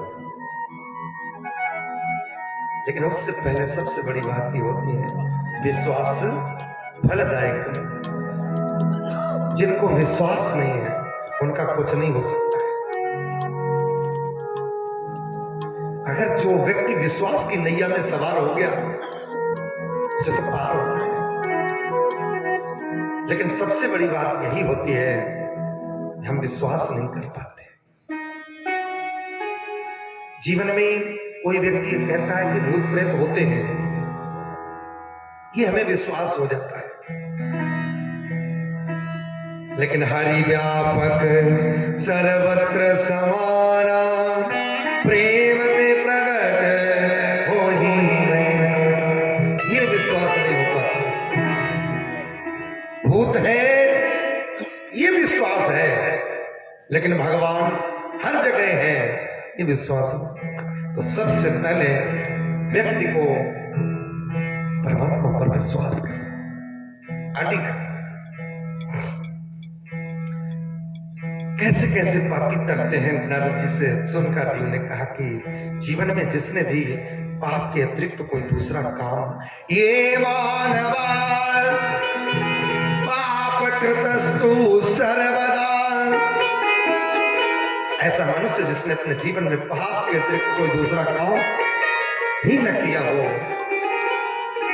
और ऐसा पाप करता प्राणी भी इस भागवत की कथा को विश्वास से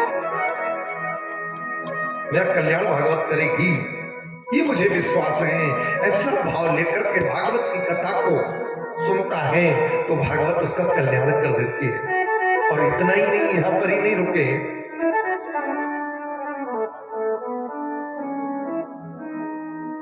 भूत प्रेत योनियों मरने के बाद, भूत प्रेत योनियों में जाने के बाद ऐसा प्राणी भूत प्रेत योनि में भी भागवत की कथा को सुन ले तो उसका भी कल्याण ये भागवत कर देती है।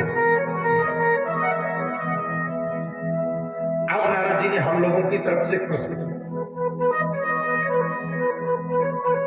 कलयुग के लोग बड़े संशयी होंगे, संशय करने वाले होंगे बात बात पे, तो उनको संशय उठाएं उससे पहले हम ही संशय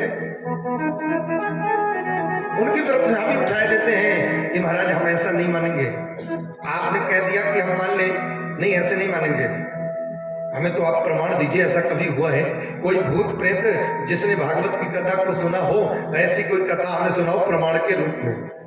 ऐसे नहीं मानेंगे तो हमें प्रमाण दीजिए। तो प्रमाण के रूप में फिर एक बहुत पुरानी कथा को सुना। अब चूंकि समय भी ज्यादा हो गया है और कथा भी बहुत लंबी है, तो इसलिए अब इसी यहीं पर वाणी को विराम करते हैं। लेकिन दूसरी बात, मैं पहले दिन एक बात कहूं, जिन लोगों तक हमारी ये आवाज पहुंच रही है, जो कथा के पंडाल में बैठे हैं और जो घरों से सुन रहे हैं, जो घरों से सुन रहे हैं उनके लिए ये छोटा सा दृष्टांत है।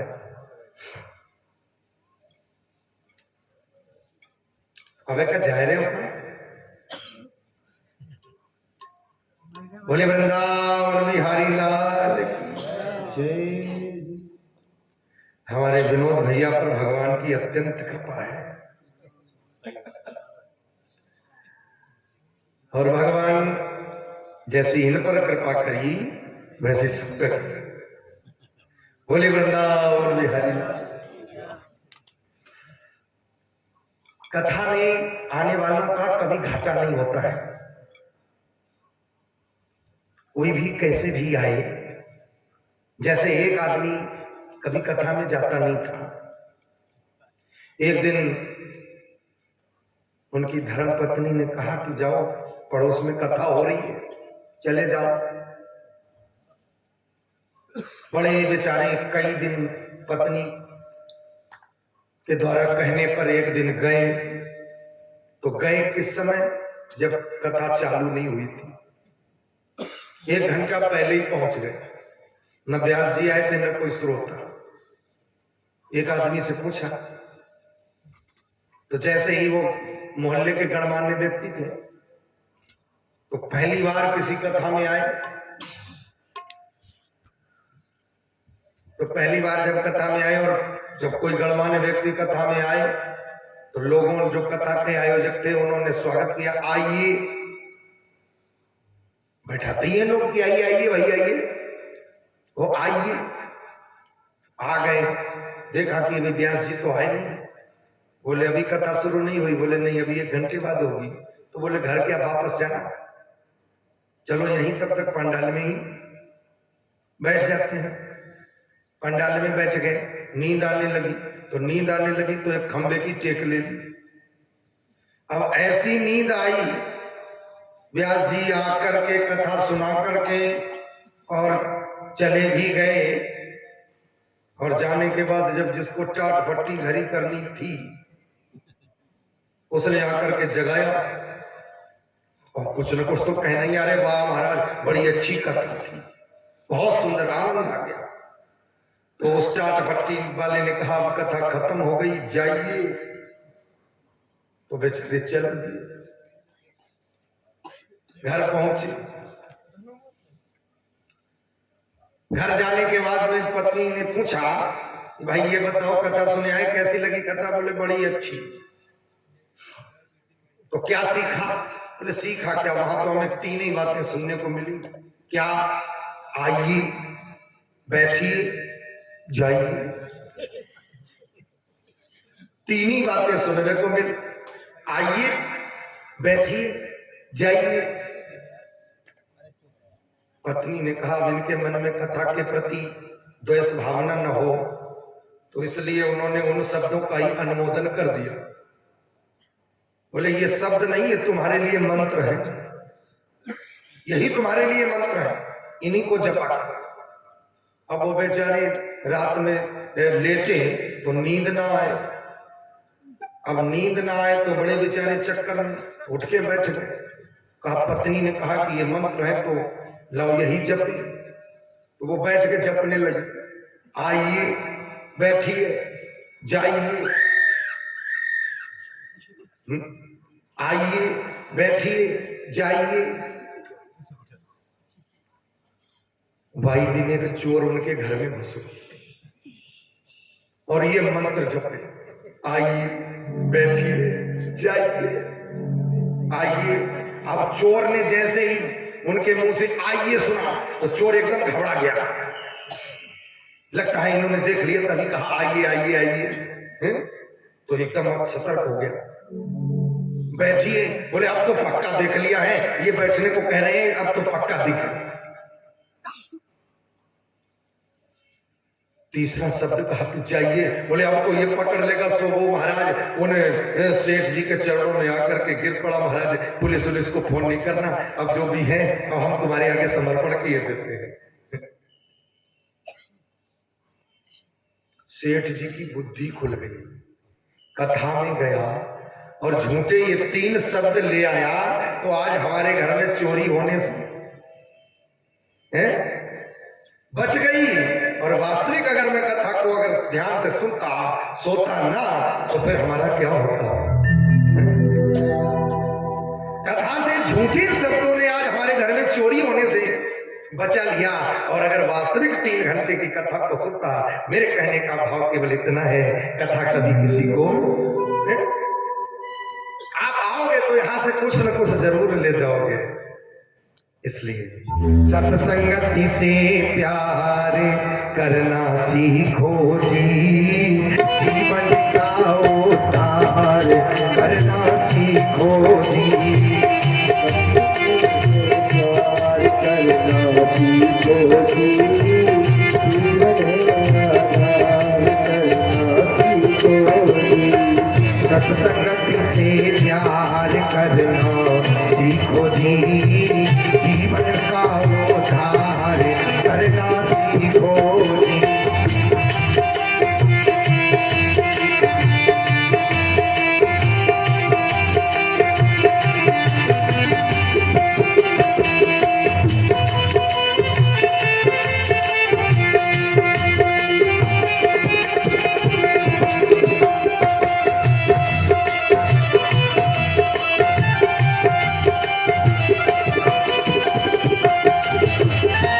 ये जगमोहनींद का सपना, ये जगमोहनींद का सपना, ये जगमोहनींद का सपना, ये जगमोहनींद का सपना, नहीं कोई गैर नहीं कोई अपना, नहीं कोई गैर नहीं कोई अपना, ये जगमोहनींद का सपना, ये जगमोहनींद का सपना, नहीं कोई गैर नहीं कोई अपना, नहीं कोई गैर नहीं कोई अपना, ममता का श्रृंगार करना सीखो जी, जीवन का उद्धार करना सीखो जी, उद्धार करना सीखो जी, जीवन का उद्धार करना सीखो जी।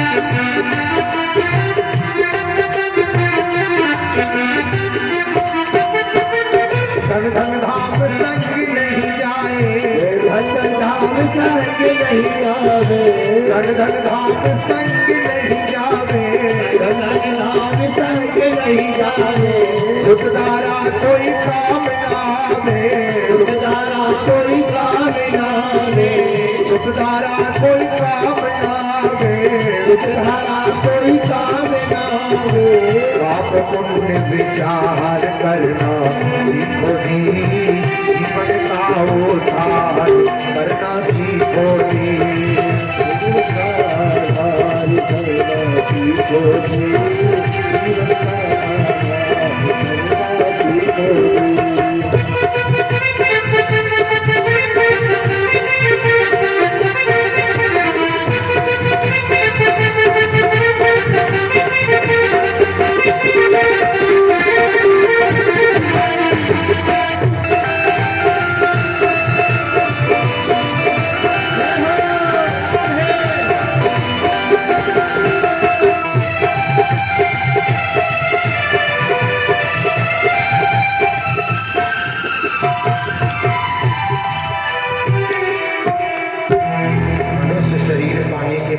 जिसने इस शरीर के अपने कल्याण के लिए मार्ग प्रशस्त नहीं किया, मेरी नजर में भागवत की दृष्टि से उससे बड़ा कोई मूर्ख नहीं है। इन्हीं शब्दों के साथ वाणी को विश्राम। आइए बड़े भाव से, समय क्या रखेंगे? 2 से 4,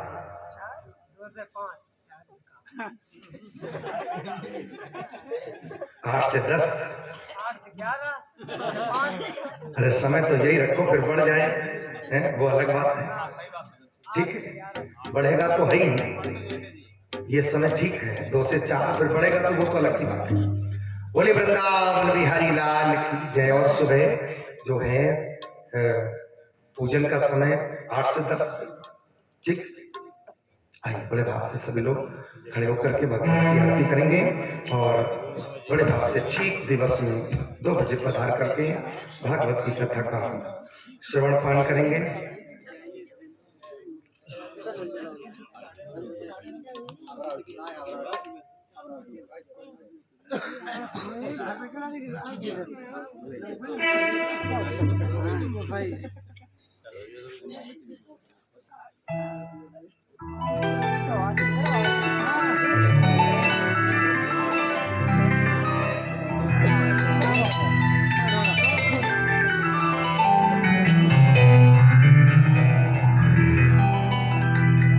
श्री भागवत भगवान की है आरती, पापियों को पाप से तारती, भगवान की है आरती, पापियों को पाप से है तारती। श्री भागवत भगवान की है आरती, पापियों को पाप से तारती, भागवत भगवान की है आरती, पापियों को पाप से है तारती।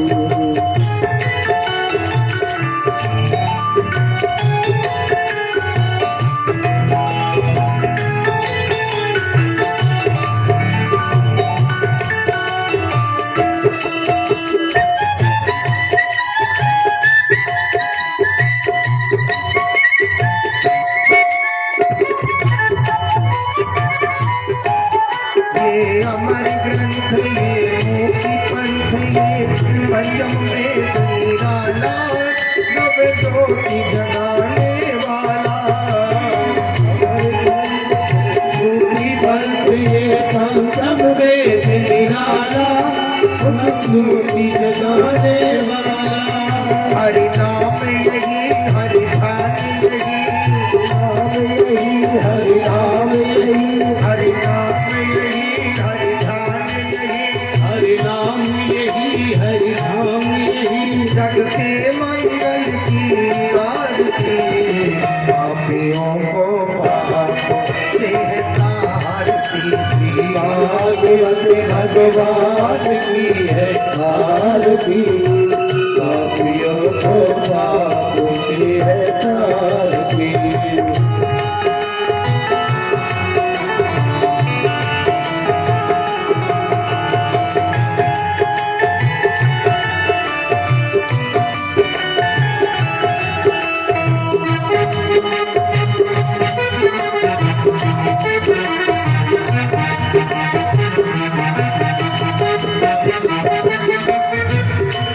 ये शांति गीत पावन पुनीत, पापों को मिटाने वाला, हरि दर्श कराने वाला। शांति गीत पावन पुनीत, हरि दर्श कराने वाला। ये शांति गीत पावन पुनीत, पापों को मिटाने वाला, हरि दर्श कराने वाला।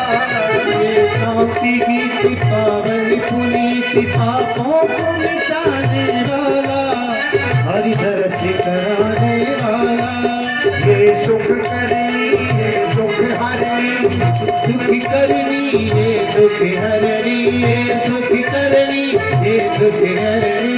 श्री मधुसूदन की आरती, पापियों को पाप से है तारती। श्री भागवत भगवान की है आरती, पापियों को पाप से है तारती।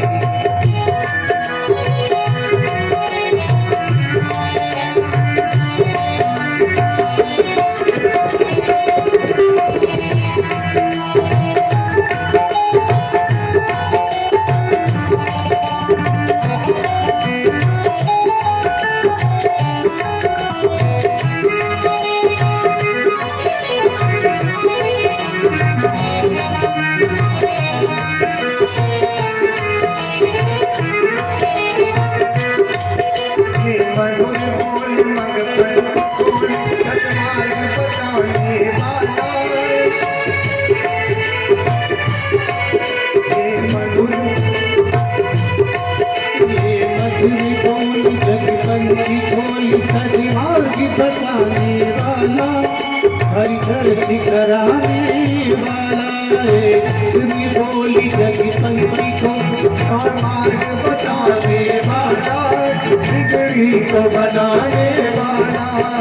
श्री राम यही घनश्याम यही, श्री राम यही घनश्याम यही, श्री राम यही घनश्याम यही। श्री मधुसूदन की आरती, पापियों को पाप में है तारती।